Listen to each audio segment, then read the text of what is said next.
Wie lange kann man ein Automodell bauen, ohne dass es veraltet? Der VW Käfer wurde ab 1938 65 Jahre lang gebaut. Weltmeister ist der Land Rover Defender mit 68 Jahren Produktionszeit. Davon ist der Volvo XC90 zwar noch weit entfernt, aber die Ambitionen sind auf jeden Fall da. Nach 10 Jahren kommt nicht etwa ein neues Modell, sondern ein klassisches Facelift, das wiederum mindestens 5 Jahre produziert werden soll. Kann Volvo da bei dem schnellen Wandel im Automobilsektor überhaupt noch mithalten? Oder war der XC90 2015 allen schon so weit voraus, dass er immer noch in die Zeit passt?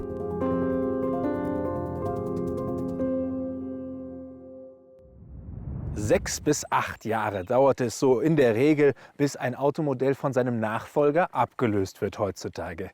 Nach 3 bis 4 Jahren kommt schon mal ein Facelift, was optisch und technisch ein bisschen modernisiert wurde. Und dann gibt es so Fahrzeuge wie den Volvo XC90. 2019, also nach 4 Jahren Produktionszeit, kam das erste Facelift. Soweit, so normal. 2025 das zweite Facelift. Warum jetzt nicht keine komplett neue Generation? Was bringt das Facelift mit, technisch und optisch? Welche Neuerungen? Und ist er damit noch wettbewerbsfähig? Das herauszufinden, wird heute meine Aufgabe sein. Zum Marktstart gibt es 2 Motoren, beide an einen Allradantrieb gekoppelt. Den Mildhybrid B5 mit gleichbleibender Leistung von 250 PS und wie in unserem Testwagen den Plug-in-Hybrid T8. Der wird so mit kombinierten 455 PS auch schon im Vor-Facelift-Modell seit 2021 angeboten.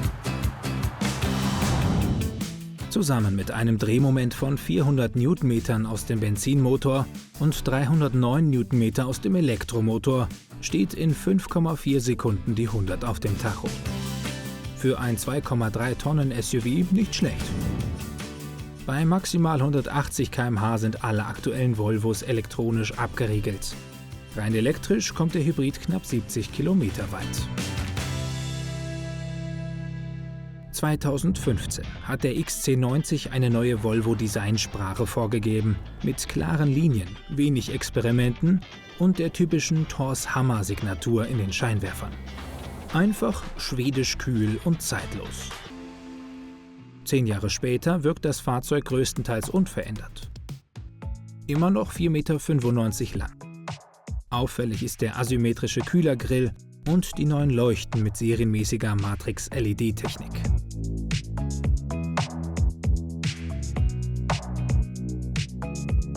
Typisch für Facelifts sind neue Farben und Felgen, sowie das neue Marlboro Red für 1.150 € Aufpreis.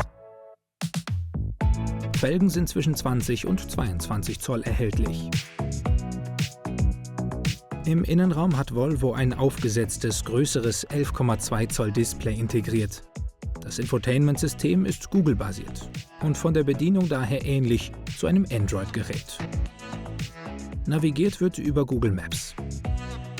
Selbst in der Basis kommt der XC90 als 7-Sitzer daher.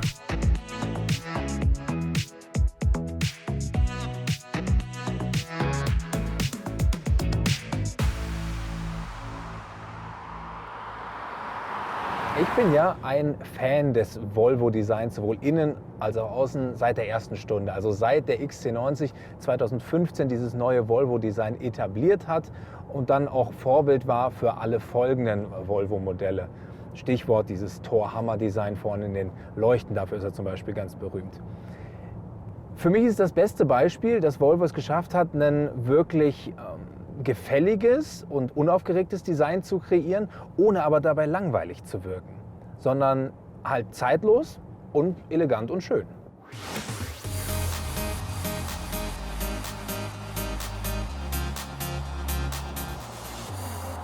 Also habe ich jetzt nicht unbedingt das Gefühl, dass hier alles im Innenraum aussieht wie vor 10 Jahren. Nein, es sieht alles noch top modern aus. Gerade jetzt nochmal Bildschirm etwas vergrößert. Er war ja vorher eingearbeitet in die Mittelkonsole. Jetzt ist er quasi aufgesetzt, kann dadurch ein bisschen größer sein. Sehr schön finde ich auch immer die Materialien, die Volvo hier verbaut im Auto. Also da lassen sie sich nicht lumpen und verbauen zum Beispiel auch ein bisschen Echtholz hier dabei. Im Mix mit Stoff und Kunstleder sieht das echt immer ganz schick aus. Und dann haben wir noch das Bauhaus Wilkins Soundsystem. 19 Lautsprecher sind hier drin und das hat auch wirklich einen atemberaubenden Klang. Im Video kommt es natürlich nie so rüber wie in echt. Aber ich kann euch sagen, das klingt echt gut. Gute Qualität hat aber auch ihren Preis. Die Anlage kostet den Volvo-Kunden 3.000 € extra. Startpreis für den Mildhybrid XC90 B5 liegt bei rund 81.000 €. Als Plug-in-Hybrid sind es mindestens 89.000. Der Testwagenpreis liegt bei über 107.000 €. Hat sich denn auch technisch was geändert im Zuge der Produktpflege? Ja, auf jeden Fall. Nur ist das nicht immer gleich so offensichtlich. Da hat sich mehr so im Hintergrund getan. Der Komfort zum Beispiel. An der Dämmung wurde gearbeitet oder auch das Basisfahrwerk wurde nochmal optimiert. Davon merke ich jetzt gerade nichts. Warum? Weil wir haben das optionale Luftfahrwerk hier drin verbaut im Auto. Das ist natürlich auch sehr komfortabel und hat auch noch eine automatische Niveauregelung. Das heißt, ab einer gewissen Geschwindigkeit senkt sich die Karosserie ab. So auch zum Beispiel, wenn ich den Wagen abstelle, dann senkt er sich gleich ab, damit ich besser Dinge aus dem Kofferraum rausnehmen kann oder reinpacken kann. Insgesamt merkt man halt wirklich, Komfort ist super groß geschrieben. Ich finde es an der einen oder anderen Stelle etwas zu komfortabel. Wenn ich jetzt zum Beispiel auf die Lenkung eingehe, da wackelt das ganze Schiff hier rechts und links durch die Gegend. Ja, ich sage ja ganz oft immer, das ist ja sehr marktabhängig. Der Deutsche hat da immer gerne ein sehr direktes, sportliches Fahrgefühl. In anderen Märkten mag man es genauso, wie der XC90 so ist.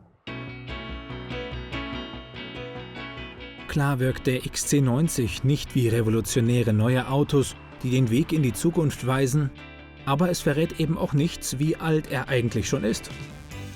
Wie eine Madonna, die mit Mitte 60 immer noch aussieht wie Mitte 40.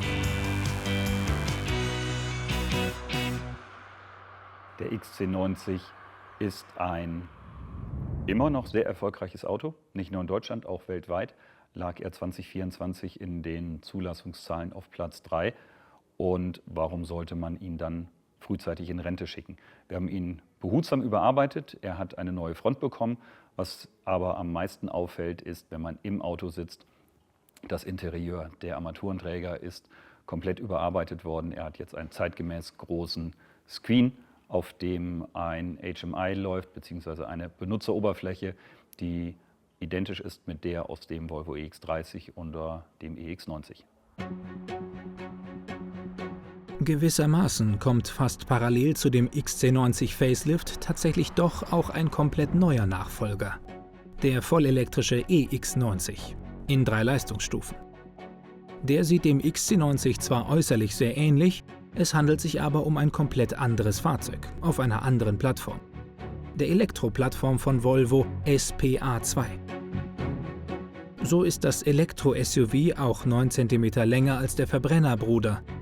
Außerdem erkennt man den EX90 vor allem an dem fehlenden Kühlergrill. Und auch das Interieur hat wenig mit dem XC90 zu tun.